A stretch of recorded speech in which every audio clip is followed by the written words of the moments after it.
Hello guys, here we are, Modular 6. We're going to talk about the freeway lesson. We talked a little bit about intersections a couple lessons ago. I think the last lesson we talked about defensive driving, how to implement a sort of a safe way to drive. Now we're going to talk about the freeway.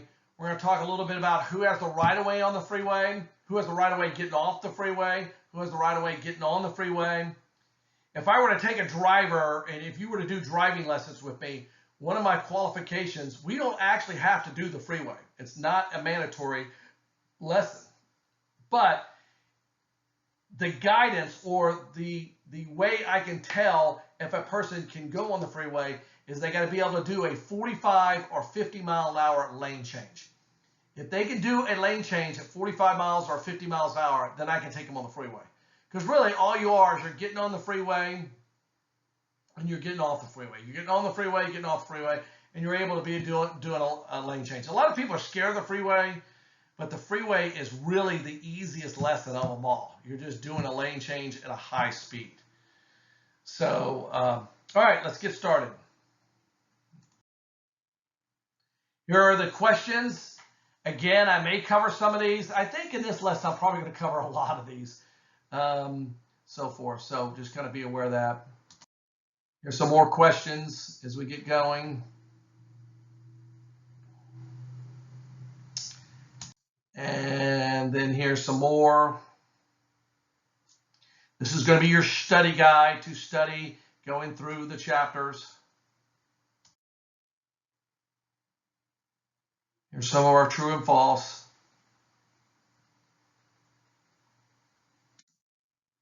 And then the last set of questions. All right, let's get started on our chapter work. How many of y'all are worried about the freeway? How many of y'all think the freeway kind of scares you? All right, you're scared of the 18-wheelers, whatever. So be aware of it is a scary situation only because the cars are traveling faster at a high rate of speed. So I have ways to go over the 18-wheelers. We're going to call those the no zones. I have a very good video about that. We'll talk about that.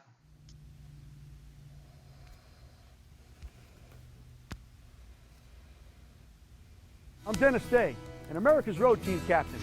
I have been a professional truck driver for 28 years and have 2.7 million accident-free miles.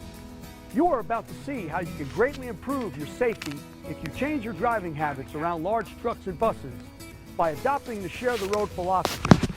While wearing your seatbelt is the most important thing you can do to increase your safety on the road, knowing how to drive around large trucks and buses is also important. Trucks need more space to turn, to stop, and to change lanes. Car drivers should always be aware of large trucks and buses and the space that they need.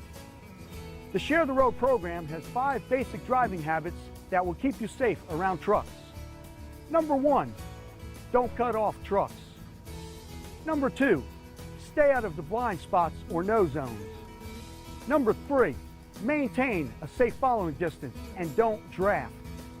Number 4, understand that trucks make wide right turns and need more space.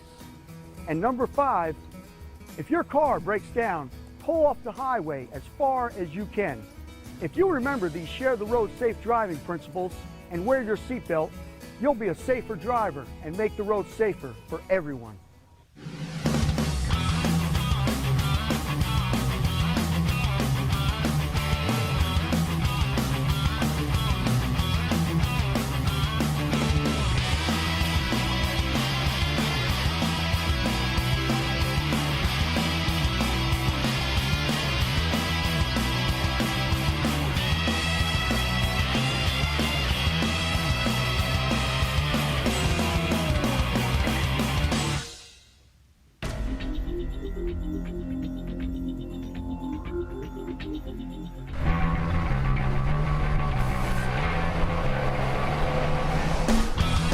Large trucks and buses can weigh anywhere from 10,000 pounds to 80,000 pounds. Passenger cars typically weigh 3,000 or 4,000 pounds.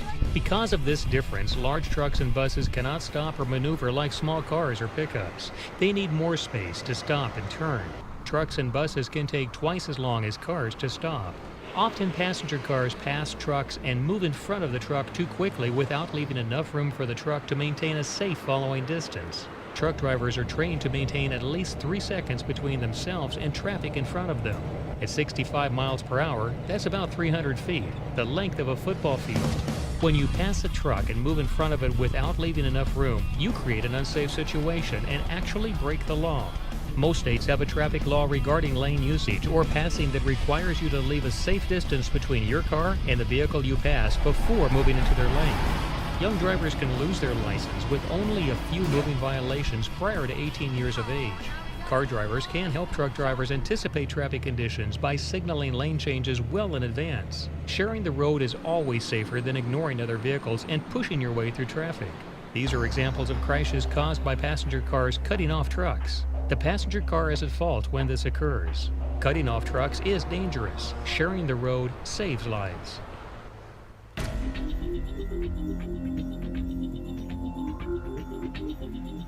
Large truck and bus drivers constantly indicate that one of the most dangerous things they see on the road is passenger cars moving into their blind spots. Truck and bus drivers cannot monitor and be aware of all traffic around them due to several blind spots located on all sides of their rig. Research indicates a significant number of crashes involving cars and large trucks occur in blind spots, or no zones. The first no zone is directly in front of the hood of a large truck. Long hoods can create blind spots up to 20 feet in front of the bumper, easily enough room for a small passenger car to move into without being seen. Each side of a large truck also has a no zone. The left side extends from the driver's door to the middle of the trailer. Passenger cars should move through this zone steadily and not linger. The right side no zone is much larger. It extends from the front of the truck all the way to the rear and 3 lanes over. Truck drivers are trained that this is one of the most dangerous areas around a truck, and car drivers should avoid it when possible. Another good reason to avoid the blind spots is that even a properly secured load can shift while the truck is moving and could possibly dislodge onto the highway. Trucks hauling oversized loads are a special concern. They require even more space to turn and can take up more than 1 lane and can be required to travel at slower speeds. All these factors require motorists to exercise patience and extra caution. Another no zone or blind spot is directly behind the trailer, where a car driver's visibility is severely limited. When drivers travel in a truck's blind spots or no zones, they put themselves at risk because they cannot be seen by the truck driver. A good rule is to make sure you can see the truck driver in one of his or her mirrors so they can see you.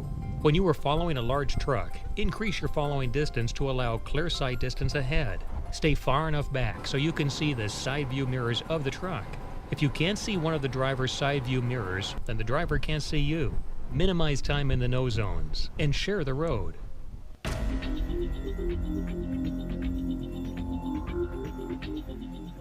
Following large trucks or buses at the proper distance is important. If you follow too closely, the truck's size will prevent you from viewing the road ahead. The truck's brake lights may be your first indication of a hazard and limit your response time. Try to position your vehicle so that you can see the truck driver's side mirrors. That way he can see you as well. When coming to a stop behind a truck, don't pull up to its bumper. Leave room to maneuver. A good rule of thumb is to leave at least 1 car length, enough space to maneuver around the truck if necessary. Another danger for passenger car drivers is striking the back of a large truck. This type of crash can cause the rear of the truck trailer or other areas of the tractor or trailer to impact the passenger vehicle in areas that are catastrophic to the occupants. Be sure to allow a space between the back of the truck and your car. Trucks are able to straddle debris in the road while you may not have enough time to react. Some drivers think drafting a large truck is safe and saves gas.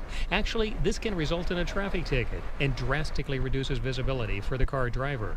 If the truck changes lanes or slows to avoid an obstacle, the car driver may not have enough time and space to avoid a crash. Following at a safe distance is always important. Sharing the road with trucks and buses requires leaving enough space to be safe.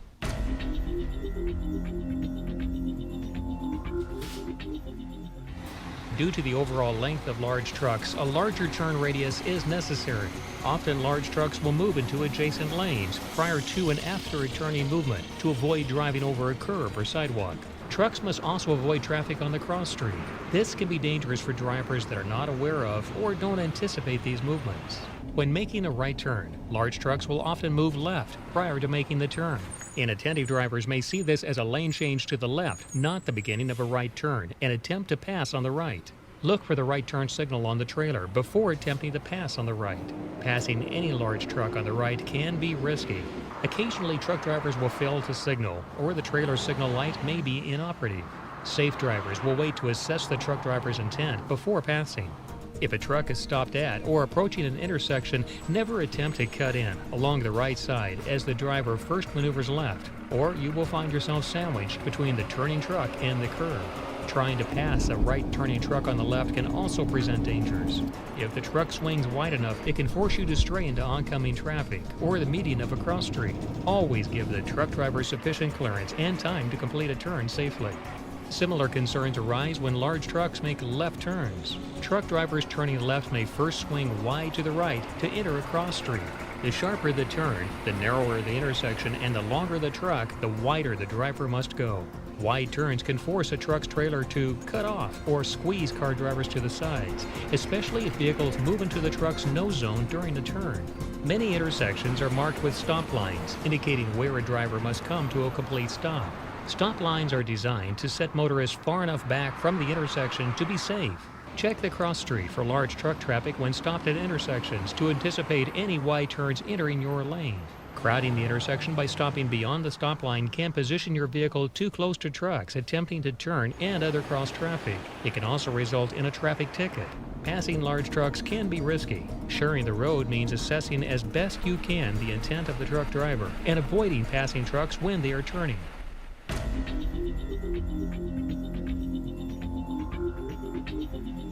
Anytime a mechanical or other problem forces you to exit the highway or road, move as far off the roadway to the right as possible. Some of the most deadly traffic crashes occur when inattentive or impaired drivers drift off the road to the right and strike stopped cars. Pulling over and stopping is so dangerous that most states have enacted move-over laws that require motorists to move over or slow down when police officers are present on the side of the road. These states will normally post signage indicating motorists should move over or slow down for patrol officers. Even in states that do not require moving over for emergency vehicles, it is a good idea to move over or slow down. Professional truck and bus drivers are trained to employ this safety practice on the road. Passenger car drivers should be aware that trucks may move over to avoid obstacles on the shoulder.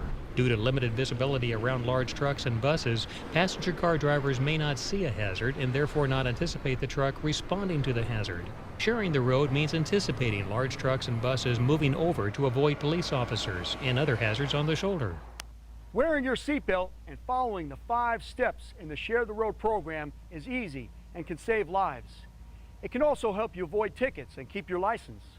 The Share the Road philosophy can help everyone get to their destination faster and safer. Check these websites for more information and share the road. What is the number one rule of the freeway? Obviously, you can see the little red sign here. The number one rule on the freeway is not to stop on it.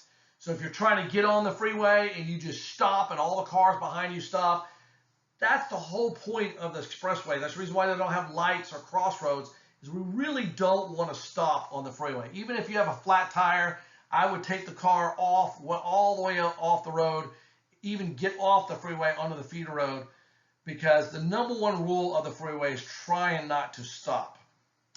Number 2 rule is don't back up. Don't make a U-turn, all right? So, I mean, obviously, to make a U-turn, you got to stop, so you already broke the number 1 rule. And then you might have to back up a little bit, so we don't want to break the number 2 rule. You don't want to be backing up on the freeway. And this is probably where, you know, maybe your mom and dad have messed the exit and they stopped and they kind of backed up on the freeway to get back on there, or they cut across the stuff. If your mom and dad's doing that, tell them no, they're not supposed to be doing that. So again, our number 2 rule is never back up. All right, let's talk about some advantages and some disadvantages of the expressway. Advantages, Expressway carries larger volume of traffic. Collisions and fatality rates are lower on a freeway. No cross traffic. Opposing traffic is separate by a barrier or guardrail or cement median. They are designed to help drivers anticipate conditions ahead. Potential dangers are the effect of high speed on your braking distance. Traveling at higher speeds is going to take a lot longer to slow down. Hypnosis effect. This is it's kind of like when you drive to grandma's house and you're just kind of looking out the window and you fall asleep. So hypnosis effect affects drivers all the time. The presence of slow-moving vehicles, windy sections of the roads. I go up and see my daughter all the time up in Denver and Colorado Springs, and it seems like almost every single time I go up there, I always see like an 18-wheeler flipped over in the middle of the roadway, whether I go up through Kansas and come in or go through the panhandle of Texas and come in. I always see some sort of 18-wheeler stop, flipped over, or whatever. The effect of high speeds and vehicles entering the freeway and exiting the freeway. The interstate system, okay? The interstate system was developed way back to Dwight Eisenhower, okay? Basically Eisenhower, was old World War II general. He became president, and he didn't want, it's sort of, when he made the interstate system, it was sort of top secret, but, everybody found out real quickly what he was doing. He just didn't want people, if they invaded the United States, to be able to, get to us. We always had different ways, different bridges, different ways to get around. In Germany, he could just go and say, okay, I'm going to bomb that bridge, that bridge, that bridge, and that pretty much eliminated Germany coming into France. It just took longer. So he wanted an interstate system, and basically, if this went down, you could go up this way and go that way. So let's talk a little bit more. Interstate obviously means state to state. So, something like I-10 goes from California all the way to Florida and so forth. Which way does I-10 run? Now, I just told you, I-10 runs east and west. I-45 runs north and south. What is the difference between the two numbers? The difference is odds are north and south, evens are east and west. So, and also to be with that, let me get here. To be an interstate, you must be a red, white, and blue shield. So if it's just like a little Texas little sign or just a square sign or whatever, that is not official. To be able to run east and west and north and south, it has to be a red, white, and blue shield and so forth, because that's the interstate system. There are roads when you get off the interstate system through Texas and so forth. 3-digit loop stands for a loop that goes around that city. So if you look at a 3-digit loop, an even number is a full loop, okay? And an odd number is a half loop. So if you're in Dallas, you have a loop called 635. It doesn't necessarily run all the way around. You kind of borrow another freeway to connect to it. In San Antonio, there's 410, and Houston, there's 610. They go all the way around the city. So, be aware of these. Again, a 3-digit loop, and the even numbers, a full loop, odd numbers don't go all the way around. What are mile markers for? Mile markers tell you how far you traveled into the state or how far you got to go to the border line of the state.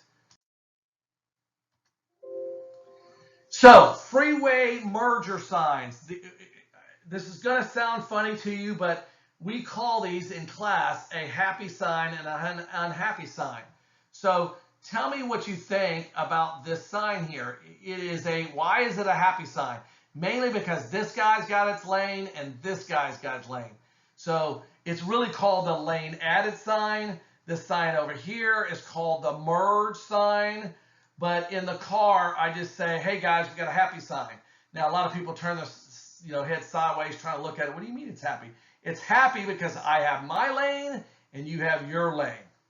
And then over here on the unhappy sign, it's unhappy because we both merge into a lane. Common expressway signs, the interstate sign, there's guide signs, there's construction signs, and there's speed limit signs. Now, let's go to the construction sign.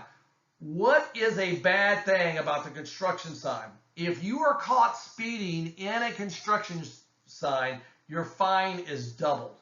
So if the judge says your fine's $200, it's actually going to be $400. So be aware our construction signs are usually orange.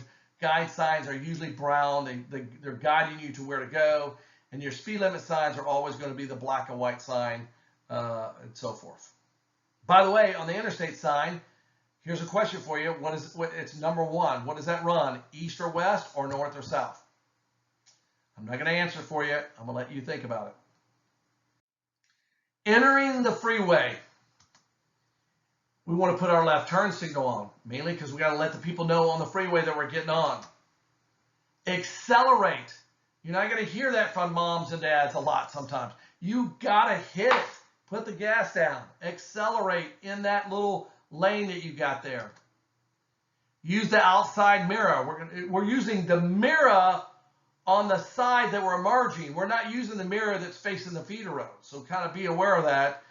You know, using that outside mirror, checking the flow of traffic, looking for our spot. And then before merging, we're going to check over what? Before merging, we're going to check over what? Over our shoulder. And then merge smoothly into traffic. I got a little design here. It's going to kind of talk about it as we go through. Feeder road has traffic lights. Sometimes a feeder road will have a traffic light to gauge people going in. A lot of cities are starting to do that. Again, if you run that traffic light, you could get a ticket. It just depends on, where city you're in, who the cop is, so on and so forth. All right, so entering the freeway, basically where this car up here, this little, we're going to be this car right here. And I think it's going to play. All right, so basically here it goes. The car's going where that green car right there. And we're watching this brown car up there. The arrow's pointing to it. So basically, as we're watching, we're going to speed up in that lane, looking over our shoulder. And then gradually we're going to merge smoothly into traffic, okay? Now me, I don't know. I may have would have gone behind that green car. It's a better spot. But, again, once you hit it, you don't want to be slowing down, and then all of a sudden you get to the end, you got to stop. So be aware of that. Entering on the on-ramp, we're using the acronym SMOG. SMOG is signal, mirror, over the shoulder, go.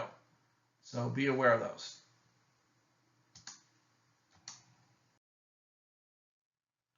All right. Again, entering the acceleration lane. We're right here. We're talking about this car. We're watching for this car. Me, I'm going to kind of gauge my speed, let this guy speed up, and I'm probably going to slide in behind him, but I'm going to kind of use this whole lane here to do that.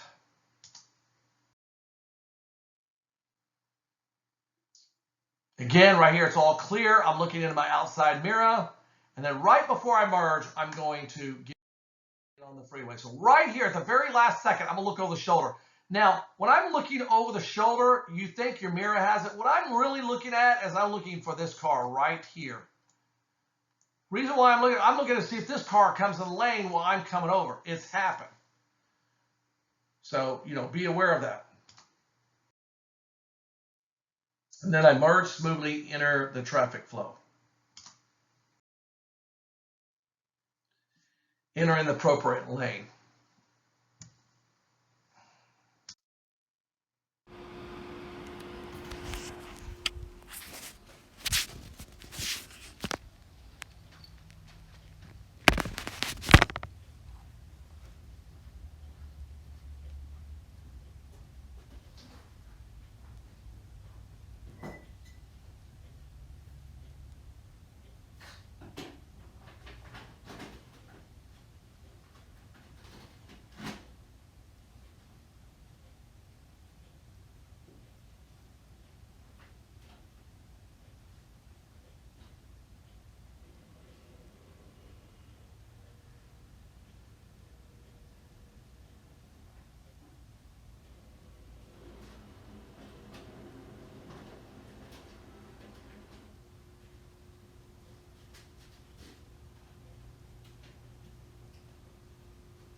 Hello.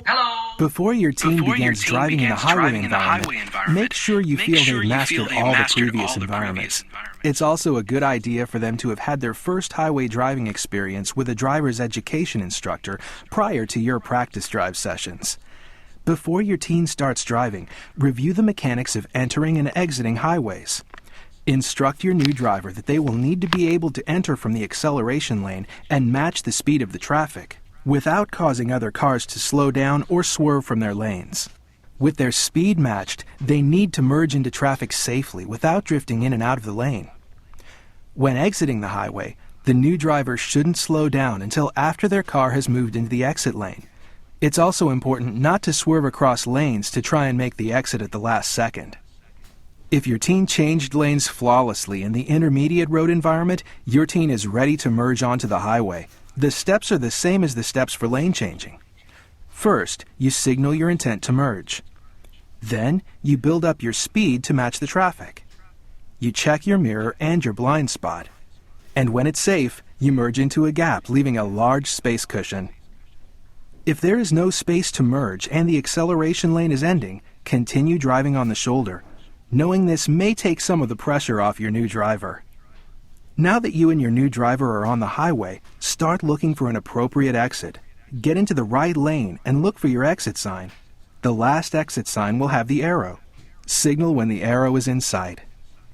Make sure the new driver doesn't brake until they are on the exit ramp. Bring the speed down within the first third of the ramp to the recommended speed. Your teen's internal speedometer may be off when they transition from highway to streets, so stay away from commercial zones if possible. There are a few common errors you'll need to watch for when new drivers practice entering and exiting highways. Teens may not be aware of the car in front of them in the acceleration lane because they're focusing too much on the traffic in the lane beside them. Tell your teen to let the car ahead of them accelerate before they start their own acceleration. This will create an extra space between the cars so both can safely enter the highway. Teens may want to stay in the acceleration lane longer than necessary.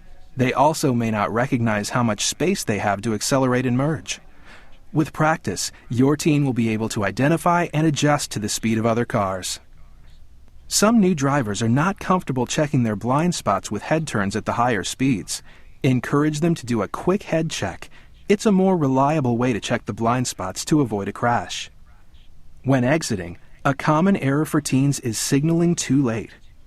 Remind them to signal several seconds in advance. Teens may also try to cut across lanes if they fear they will miss their exit. It's far safer to miss the exit and take the next one. And many teens will slow down while still on the highway when approaching their exit. Tell them to wait until they're on the exit ramp to slow down. It's safer and doesn't interrupt the flow of the highway traffic. You'll know when your new driver gets a grasp of entering and exiting highways when they consistently check traffic to evaluate whether the gap is sufficient and their speed has matched the traffic. Yield right-of-way to through traffic. Plan ahead for the exit. And know if they can't safely get to their exit, they can take the next exit.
Speed limits, we're going to talk a little bit about speed limits. What is the maximum speed in the state of Texas? There are places that are 85 miles an hour. It's usually on I-10 out towards El Paso. And then there's a loop over there between Austin and San Antonio. I forgot what it is, but it's like 80 miles an hour. The minimum speed limit in the state of Texas is 45 miles an hour. That's usually on the feeder road. That's definitely on the freeway. You can't if your car is going less than 45 miles an hour, you need to get off and get onto the freeway. To the feeder road. Should we drive with the flow of traffic? Yes, if it's within the speed limit. If it's only within the speed limit. So be aware of that. Can you get a ticket going 5 miles over the speed limit? Yes, you can. I know your mom and dad says, oh, don't worry, I can go, I'm not going to get, yes. I have seen people get tickets 2, 3, and 4 miles over the speed limit. Can you get a ticket going 10 miles over the speed limit? Yes. Could you get a ticket going the speed limit? Yes. If it's raining cats and dogs or it's fog and you're deciding to go 85 miles an hour down I-10, it's raining like you've never seen before, remember, the ticket doesn't say, woohoo, you're a speeder. It just says you are driving too fast for conditions. That could be anything. So, be aware of some of these. You can get tickets for these. How about way under the speed limit? Again, yeah, we talked about that with the 45 miles an hour.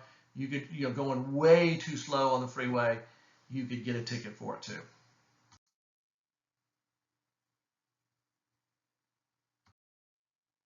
All right, choosing your lanes, okay? So we got obviously the right lane here, okay, which we call the slow lane. We got the center lane, which is the safest lane.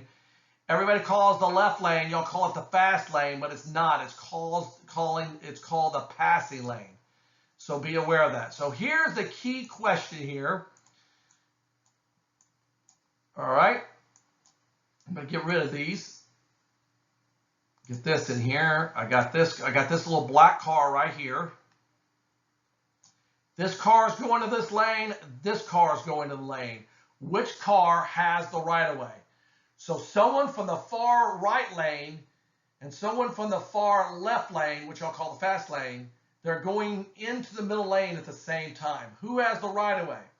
The right of way goes to the person moving to the right, not the person on the right. It's the person moving to the right. You might want to say the person that's in the faster lane, but I don't like that. So basically, the green car has the right of way over the black car. All right?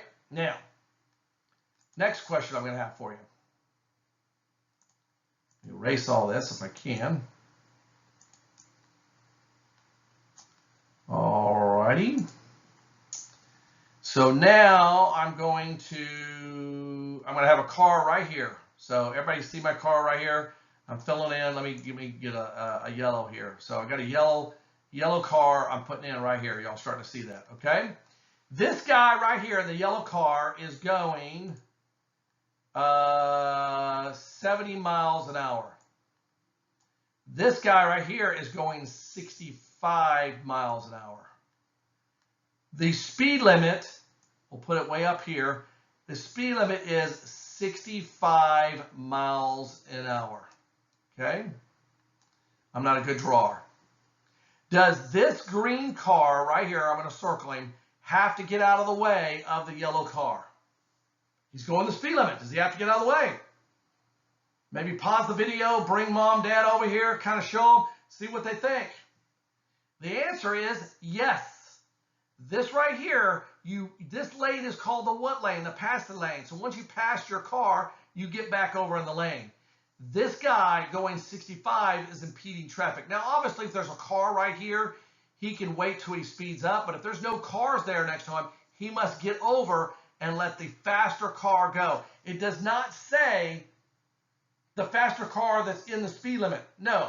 If you go look at the signs on the freeway, all it says is slower traffic, keep right. Didn't say anything about the speed limit. Didn't say anything about anything. It just says slower traffic, keep right. Okay? And the situation that I have, basically, there was a guy just like this. He was in the lane. Cars would go around them. They'd keep going around. Cop gets up behind him. You know, finally, the guy moves over. Cop goes by. As soon as the cop goes by, he moves back over. Cop slows down, comes back, gets behind him. He moves over, you know, pulls him over, gives him a ticket. The ticket was impeding traffic. He is impeding traffic. You drive in the center lane or right lane. If you're in the passing lane, pass your car and get back over. All right? That is a huge thing. Matter of fact, I probably get more comments and people when I say I'm a driver's ed teacher. This is the number one thing that they bring up. Could you teach them blah, blah, blah? It happens all the time. So anyway, let's go to the next slide. All right, so there's a clover leaf interchange. If you look at the clover leaf, there's two little things here. Let's see, let me get my yellow here. So basically, if I'm going this way, I would literally, and I wanted to go, well, if I was going this way, usually you go like that, okay? But if I wanted to go this way, I basically circle around this and go down, right? The diamonds ones, you get off and go that way, and then this guy, you get off and go that way. So there's a diamond, there's the clover leaf. A lot of the clover leaf ones you're going to see in San Antonio, a couple of them in Austin. There's maybe one or two in Houston. Don't know if I see those that much in Dallas. Most everybody here in Texas uses the diamond one. All right. So that's the cloverleaf one. Here's the diamond exchange. Obviously, you're driving. You're going to exit here and go. Here, you're going to exit here and then go. Feeder on ramp. Okay. So when you're coming to get on, let me change colors here. You're getting on. Remember, you got to merge, but you do not have right of way. So be aware that you don't have right of way on that. Feeder or feeder road off ramp. Imagine there is an imaginary line that goes like this. Okay. You actually have the right of way all lanes, unless the lane has one of those long double stripes that goes out there. But that doesn't mean that these guys on the freeway here pay attention to that. I mean, on the feeder road, pay attention to that.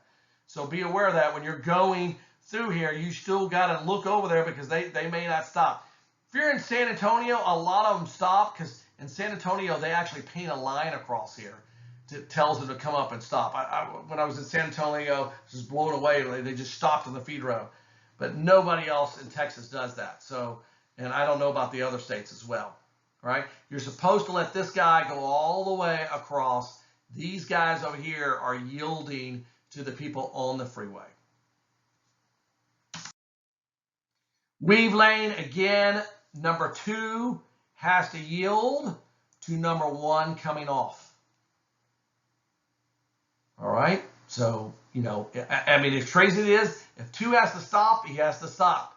I don't want him to. Try to time that, let him go, and let everybody merge smoothly as they're going in there.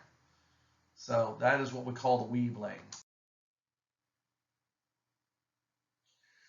Reduce risk of lane change. Watch out for your blind spots, entering and exiting the freeway. Maybe allow another driver to enter, especially in that weave lane. You're number 1. Maybe allow him to come across so you can get in behind him.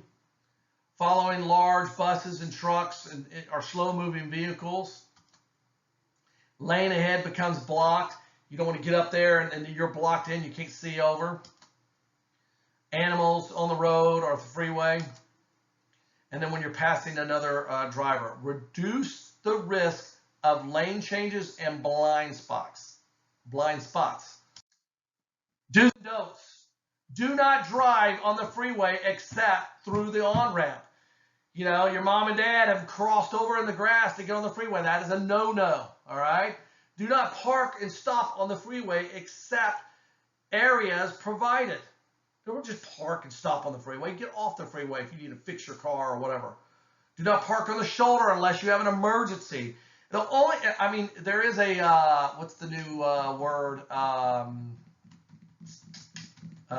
If you can steer it, clear it.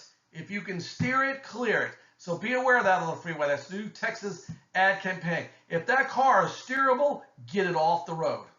All right? Again, do not back up on the freeway. That is a no-no. You're breaking rule number 2. Do not drive across the median yellow painted line or raised divided section.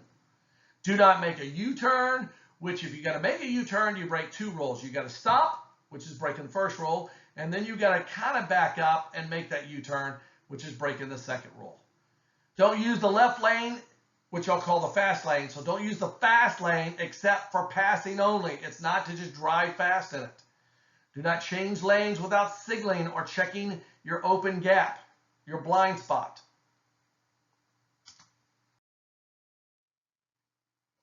So we're going to review space. Remember smog, signal, mirror, over the shoulder, go. That's how we change lanes. Okay, always have a good diamond space.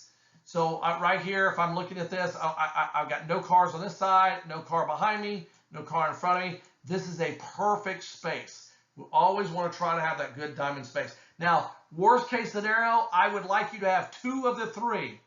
So if there's a car here and there's a car here, I at least got this open or speed up open. So at least 2 of the 4. I'm sorry, 2 of the 4. All right. This is the space left to right, front and back. What is the only space you can control? The only space you can control is your front space. So always control it. Always try to leave that open because you can keep slowing down. All right?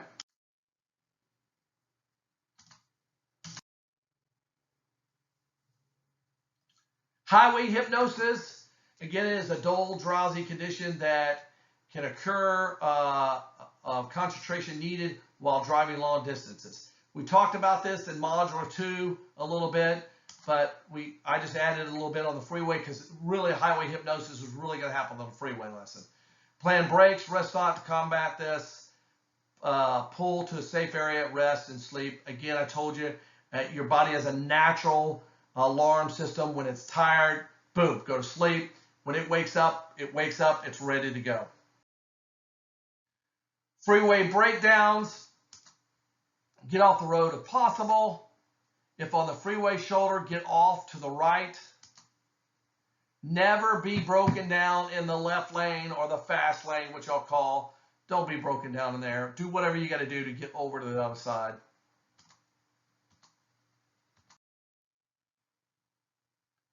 Potential exiting problems. The weave lane, watching that, getting off. Traffic stopped on the exit ramp, because it's built up from the light and it comes all the way through. Short deceleration lane. All right. Very slow ramp speed. All right. So exiting freeway, we're going to have a right turn signal on this time. We're going to slow down on the on-ramp, not the freeway. I'm going to show you that in a picture here on the next slide. You're going to check your mirrors, and you're going to look over your shoulder, looking at that freeway traffic that has the yield sign that they're not going to pay attention to. They're just going to go up and go, no, no, no, you on the freeway, you're not getting in front of me. So be aware of that. They will not stop, all right? They will not let you in. They think it's their lane, and what they don't know is if y'all were getting a wreck, they're getting a ticket. Merge smoothly in with the feeder road. Who has the right of way getting off the freeway? We told you that. The person getting off the freeway has the right of way, and they have the right of way for all lanes. All lanes. But that doesn't give you the right to just go in there and just bang everybody and crash into everybody. Most people don't even know this is a rule. I bet you if you ask your parents about this, they wouldn't even know it's a rule. All right, so we're merging here. We're coming up. Our car's coming up here, right up here, right here. So this is our car. He's signaling. Okay, I've still got my same speed. I've still got my same speed. I still got my same speed. Now I'm slowing down. Okay, I'm not going to slow down to 35 miles an hour on the freeway. And now I'm looking for all the feeder road traffic, and we're going through there. All right. So be aware of these things when you're trying to get off the freeway. It's usually a pretty easy process, but you know, practice them. I tell you, parents, if you're listening to this or whatever, or kids, I would at least make sure when you start your freeway lesson, I don't want you to just get on the freeway drive. I want you to get on, get off, get on. I want you to at least do anywhere from 5 to 8 get-ons and get-offs on the freeway. If you can do that perfect, you're past the freeway lesson. You can move on and go drive the freeway to grandma's house or wherever you're going to go. All right? Short trips on multi-lane roadways, know the route you're going. Look at your map. Know what's going on. I mean, if you're using Waze or whatever you're using, you can tell where the traffic's going to be, whether you got to take an exit and go around that traffic, so on and so forth. Check the vehicle maintenance problems. Check your vehicle if you're going on a short road trip. Make sure you check the oil, all that. Make sure everything's ready to go. Know where your gas stations are. Plan time to travel. And, take a local map. They don't do maps anymore. You can take your phone and you can look at it from there. Long trips on roadways, again, check the maintenance. If I know I'm going over, let's say, 800, 900 miles, and I hadn't changed the oil in a while, I'm probably going to change the oil and make sure that I have that all ready. I'm going to check all my fluids to make sure everything's good. If I got an older car, I may buy a quart or two of oil to put it in the trunk so I have it. Look at your loading considerations. Plan for stops, food, rest, so forth. There is an old rule in the book, if you go look it up. And one of the rules is for every 2 hours you drive or 100 miles, you're supposed to get out and rest. Well, it's such an old law that basically nobody's taken it out. And back then, that's how far a car would go. A car would only go about 100 miles before you had to fill it up. Now we got cars. I got a truck right now. It's a 35-gallon tank or 36-gallon tank. I could go 600 miles before I'd ever have to fill up gas again. So, I still take breaks. And, when I'm tired, I get out. I stop at the gas station. Whether I fill up, I like to stop at my Buc-ee's. Since we're all Texans here, I love my Buc-ee's. So hopefully Buc-ee's will be all over the United States here one day. Know the routes you're going. Know if all of a sudden you're going through Austin and there's going to be, it's like amazing. You get on Austin and you're going to go through Austin, always on 290 and 35, congestion. Anybody from Austin knows this, all right? So I always look at my other routes through Austin because I am never going where that freeway that goes right by UT, it is always bad there. So I'm always looking for a different route, all right? Make sure you check construction, money, make sure you have money, credit cards, take your map. You're not taking your map, make sure you have your phone. This is an older one, so plan for avoid congestion in cities. Reduce the risk of entering a freeway, search for proper entrances, conflicts, prepare to adjust speed, avoid stopping on the ramp, prepare to drive on the shoulder, and merge smoothly, create a space around your vehicle. Increase following distances when you're around large bus and trucks. Remember, if you're behind that truck, they can't see you, guys. They cannot see you. And you're going to see this in a video that I'm going to play at No Zones, a little rap video we made. But right behind, if you're right behind that, I always tell everybody, if the large truck, I think you've seen the video here, the large truck can't see you. And if you can't see the guy in the mirrors of the truck, the 18-wheeler, they can't see you. Following motorcycles, driving in bad weather, we want to increase our following distance. Being tailgating, we want to increase our following distance. When driving heavy loads or pulling a trailer, we want to have a great big following distance. Okay, entering and exiting the freeway, we want to have big following distances. So this is very important when you're on the freeway. Probably the biggest thing to say is always have lots of front space in front of you. If you do, I could guarantee you some, at least a 90% chance you're never going to have a freeway wreck. You're keeping that good space or maybe a side space too next to you. So guys, here we are again in the classroom. Just want to talk as we finish up the freeway lesson. Remember where those no zones are. Remember where the back of the truck, the front of the truck. I like what the guy said is if you don't see the guy's face in his side mirrors on the 18-wheelers, then you're too close. If you're riding here and you're next in his blind spot, either speed up and get up here or slow down and get back behind here. So hopefully we'll see you in the next chapter. And signing out, remember to do those review questions.